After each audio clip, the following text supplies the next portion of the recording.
தீய சக்தியை வேறறுப்போம் மாபெரும் பொதுக்கூட்டத்திற்கு தலைமை ஏற்றிருக்கக்கூடிய மாவட்டத்தினுடைய தலைவர் அருமை சகோதரர் தென்காசியே ஆனந்தன் ஐயாசாமி அவர்களே, முன்னிலை வகித்துக் கொண்டிருக்கக்கூடிய மாவட்டத்தின் பொதுச் செயலாளர் அருமை சகோதரர் திரு பாலகுருநாதன் அவர்களே, மாவட்ட பொதுச் செயலாளர் திரு அருள் செல்வன் அவர்களே, மாவட்டத்தினுடைய பொதுச் செயலாளர் திரு ராமநாதன் அவர்களே, மாவட்டத்தினுடைய பொருளாளர் பாலகிருஷ்ணன் அவர்களே,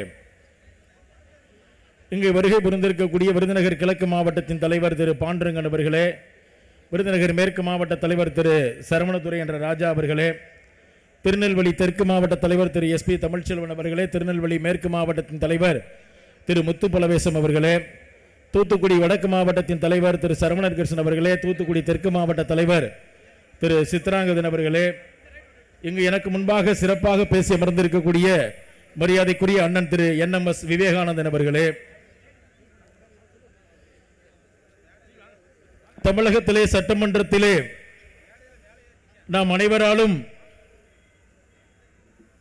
பண்ணையார் என்று பெருமையோடு அழைக்கக்கூடிய நம்முடைய சட்டமன்ற உறுப்பினர், திராவிட முன்னேற்ற கழகத்தில் சட்டமன்றத்திலே ஓட ஓட விரட்டி அடித்துக் கொண்டிருக்கக்கூடிய நமது பாசத்திற்குரிய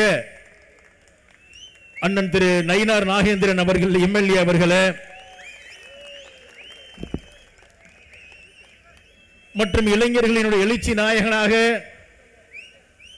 தமிழகம் முழுக்க வளம் வந்து பொதுமக்களினுடைய குரலுக்கு குரல் கொடுத்து பொதுமக்களோடு பொதுமக்களாக வீட்டிருக்கின்ற இளைஞர்களின் எழுச்சி நாயகன், தமிழகத்தினுடைய எதிர்காலம், வருங்கால தமிழகத்தினுடைய முதலமைச்சர், நாம் என்றென்றும் நம்மோடு உணர்வோடு உயிரோடு கலந்திருக்கக்கூடிய மரியாதைக்குரிய திரு அண்ணாமலை அவர்களே, நாளைய தமிழகத்தினுடைய தலையெழுத்தை மாற்றுவதற்காக ஒவ்வொரு கிளையிலும் கூட சிறப்பாக பணிபுரிய இருக்கின்ற எனதருமை பாரதிய ஜனதா கட்சியினுடைய தொண்டர்களே, உங்கள் அனைவருக்கும் என் முதற்கண் வணக்கத்தை தெரிவித்துக் கொள்ளுகிறேன். இதற்கு அடுத்தபடியாக 2 முக்கிய தலைவர்களுடைய பேச்சு இருக்கிறது. அதனால் அவர்களுடைய பேச்சிற்கு முன்பாக நான் வெகு நேரம் எடுத்துக் கொள்ளப் போவதில்லை. ஏனென்று சொன்னால், நீங்கள் கிராமத்தில் இருந்து தென்காசி மாவட்டத்தினுடைய கடைசி எல்கையிலிருந்து இங்கு வந்து குழுமி இருக்கிறீர்கள். தமிழகத்தினுடைய வருங்கால முதலமைச்சர் என்னென்னலாம் பேசப் போகிறார் என்ற கருத்துக்களை கேட்பதற்காக வந்திருக்கிறீர்கள். ஆகவே அவர்களுக்கு வழிவிட்டு ஒரே ஒரு கருத்தை மட்டும் நான் இங்கே சொல்லிக்கொள்ள ஆசைப்படுகிறேன். கடந்த மாதம் 5ஆம் தேதி திராவிட முன்னேற்ற கழகம் தமிழகத்தினுடைய அனைத்து கட்சிகளை எல்லாம் கூட்டி வைத்து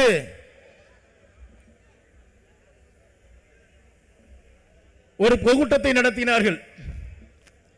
அந்த கூட்டம் என்னவென்று சொன்னால், தமிழகத்தினுடைய பாராளுமன்ற உறுப்பினர்களுடைய எண்ணிக்கை குறைப்பதற்கு பாரதிய ஜனதா கட்சி முயற்சி செய்கிறது என்ற ஒரு பொய்யான குற்றச்சாட்டை வைத்து அதற்கு ஆதரவு தரும் பொருட்டு அனைத்து கட்சிகளை எல்லாம் கூட்டினார்கள்.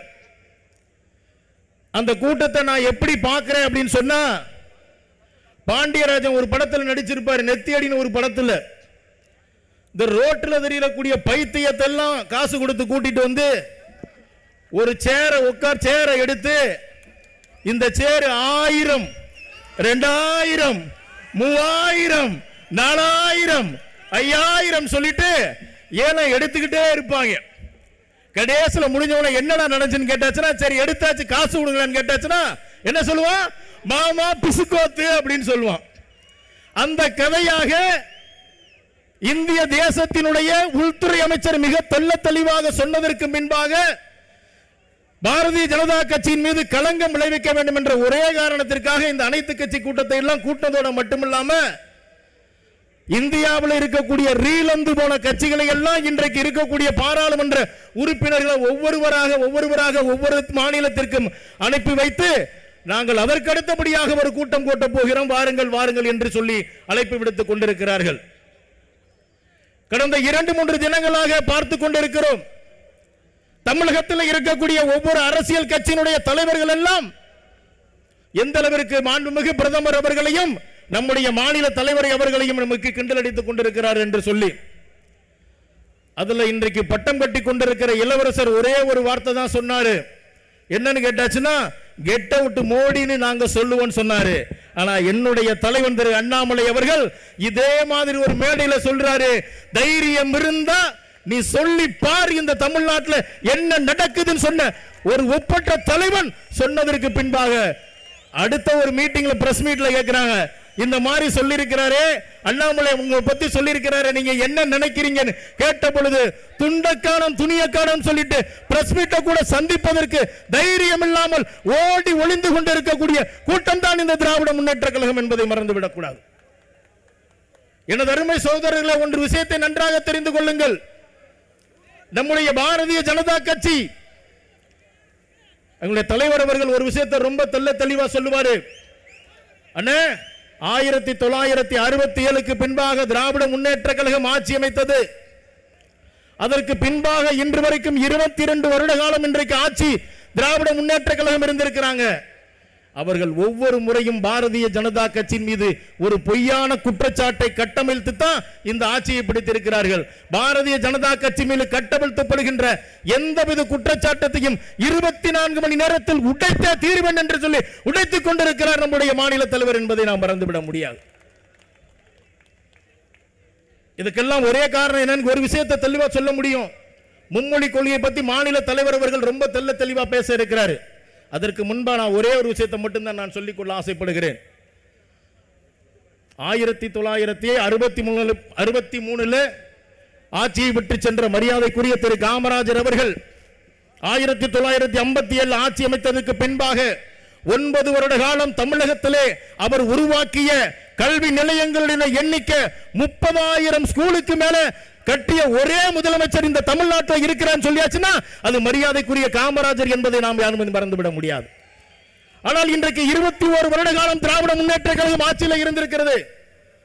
ரசிகர் மன்ற தலைவராக இருந்த அன்பில் மகேஷை பார்த்து நான் இன்னைக்கு கேட்கிறேன், நீங்க இன்றைக்கு தமிழகத்தினுடைய கல்வி அமைச்சராக இருக்கிறீர்கள்.